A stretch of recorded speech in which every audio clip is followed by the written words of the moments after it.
अंशुल जी, आपकी रडार पर इस समय कौन से शेयर हैं? देखिए, दो स्टॉक्स हैं जो मेरे रेडार पे हैं, और स्टैंडर्ड डिस्क्लेमर दे दूं, ये हमने अपने क्लाइंट्स को रिकमेंड किए हैं। आज अरिहंत कैपिटल में एक ब्रेकआउट आया है, 103 हफ्ते का बेस ब्रेकआउट है। स्टॉक में थोड़ा सा समय लगेगा, अगर आपके पास 2 से 3 महीने का समय है तो इस स्टॉक को बाई करके चलना चाहिए। 80 रुपए का स्टॉप लॉस रहेगा क्लोजिंग बेसिस पे, 125 रुपए का टारगेट रहेगा। 966 करोड़ का मार्केट कैप है, 23% फ्री फ्लोट है, यानी लगभग 200 सवा 200 करोड़ का फ्री फ्लोट है। समय ले सकता है 2 से 2.5 महीने का, लेकिन 125 रुपए के टारगेट आराम से आते हुए दिख रहे हैं। 80 रुपए का क्लोजिंग बेसिस का स्टॉप लॉस रहेगा। दूसरा, लिकर काउंटर्स आप ही के प्लेटफॉर्म पे बहुत सारे मैंने रिकमेंड किए थे। एक फ्रेश ब्रेकआउट आया है 37 हफ्ते का रैडिको खीतान में। इस स्टॉक को बाई करके चलना चाहिए 1950 के स्टॉप लॉस से। 1950 का क्लोजिंग बेसिस का स्टॉप लॉस रहेगा, और 1 से 1.5 महीने का समय देते हैं तो 2200 रुपए का टारगेट मिल सकता है, जो कि 10% अपसाइड हो गई करंट मार्केट प्राइस से। इसमें भी लगभग 26,800 करोड़ का मार्केट कैप है, तो 10-15% की अपसाइड एक सवा महीने में आना कोई बड़ी बात नहीं है। और बड़ा टेक्निकल ब्रेकआउट है, बड़े वॉल्यूम के साथ ब्रेकआउट है, तो 2-3 दिन कंसोलिडेट कर सकता है, बट इवेंचुअली 1 महीना अगर होल्ड करते हैं तो 2200 रुपए का टारगेट मिलेगा। तो ये दो बाई कॉल रहेंगी।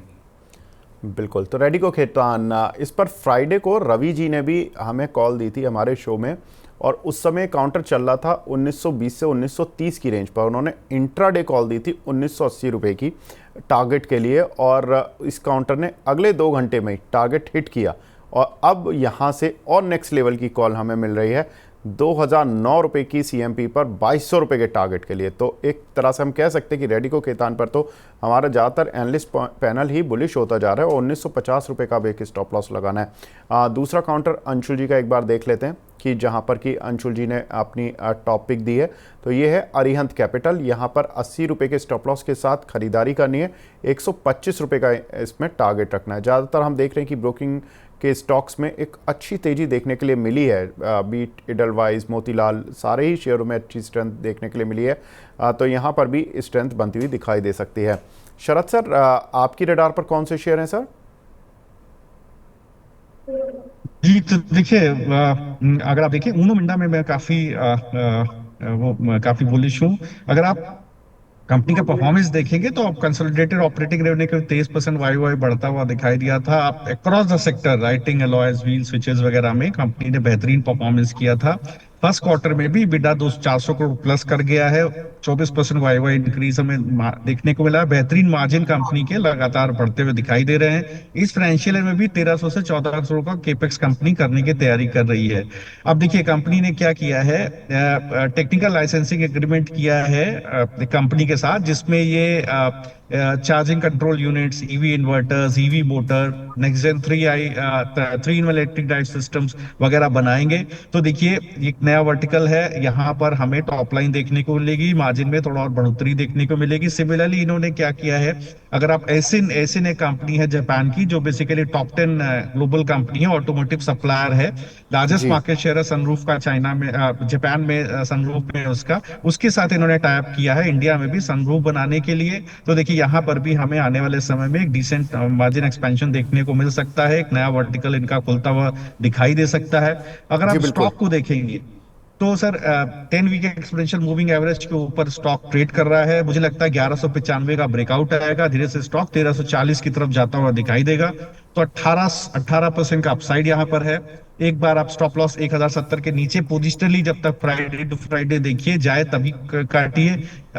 वैसे काफी कम चांसेस हैं। मुझे लगता है एक जब तक टेक्स्ट क्वार्टर के रिजल्ट्स आएंगे उससे काफी दिन पहले ही अपना 18% का टारगेट सर मीट कर चुका होगा। बिल्कुल। तो ऊनो मिंडा सर ने बताया कि यहाँ पर 1340 रुपये के टारगेट के लिए इस काउंटर को खरीदारी कर चलना है, 1130 रुपये के स्टॉप लॉसेज रखने हैं, और 1192 रुपये इस समय शेयर चल रहा है। तो यहाँ से भी करीब करीब 150 रुपये ऊपर का आपको टारगेट मिलेगा, और यहाँ पर एक अच्छा खासा अपसाइड। स्टॉप लॉस जो रखना है 1130 का, तो करीब करीब आपको 60 रुपये का स्टॉप लॉस है, और 150 रुपये का टारगेट है। शरद सर, और तो कोई काउंटर नहीं है ना आपकी रडार पर? जी, मैंने पिछली बार आपको एचपीसीएल दिया था, वो तो भाग गया सर कसके। तो दो स्टॉक और मैं देने की कोशिश कर रहा हूँ, मुझे लगता है यहाँ भी बड़ा मूव बनने की तैयारी हो रही है। अल्ट्राटेक सीमेंट पकड़िए सर। देखिए सीमेंट के लिए सारी नेगेटिव न्यूज है और डिस्काउंट हो रही है अब धीरे धीरे। 11,000 रुपए के आसपास स्टॉक सेटल हो गया है सर। आप देखेंगे तो क्रिटिकल मूविंग एवरेज के ऊपर प्लेस्ड है, ये धीरे से जाएगा। 12,000 पहला टारगेट है जो करीब 5.5% का है, और ऊपर 12,800 है जो 12.5% का टारगेट है। तो 11,000 पे स्टॉप लॉस लगाइए सर, बहुत आराम से आपको 12,000 12,800 आपको मिलेगा। ये एक्सपायरी सितंबर बिता लीजिए, देखिए हो सकता है आपको इसी एक्सपायरी में मिल जाए। दूसरा आईजीएल है, आईजीएल एक ब्रेकआउट देने की कोशिश कर रहा है सर। एक देखिए बेस बनाया 537 के आसपास इसने, ये थोड़ा बहुत जोन में रहेगा। 537 अभी 549 का भाव है, 537 के आसपास भी खरीदिए, 522 का स्टॉप लॉस रखिए। मुझे लगता है 9% का 8.5% का अपसाइड करीब 600 रुपए का यहाँ पर है। वो तो आएगा ही आएगा, जब वो आएगा तब एक क्रिटिकल, बेसिकली वो एक क्रिटिकल सप्लाई जोन रहेगा, क्योंकि वो फरवरी 21 और सितंबर 21 का हाई है।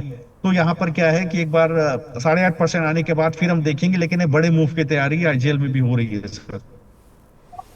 बिल्कुल। तो आईजीएल और अल्ट्राटेक सीमेंट, ये दोनों एफ&ओ में भी आप पोजीशन बना सकते हैं। और 11,434 पर चल रहा है, 12,000 12,830 ये टारगेट रहेंगे इस काउंटर के। स्टॉप लॉसेज आपको 11,000 रुपये के रखने हैं। तो एक 434 रुपये के स्टॉप लॉस के साथ आपको करीब 600 और करीब 1400 रुपये ऊपर के टारगेट अल्ट्राटेक में मिलेंगे। और आईजीएल में यहाँ पर करीब आपको 47 रुपये ऊपर का टारगेट और 28 रुपये नीचे का स्टॉप लॉस।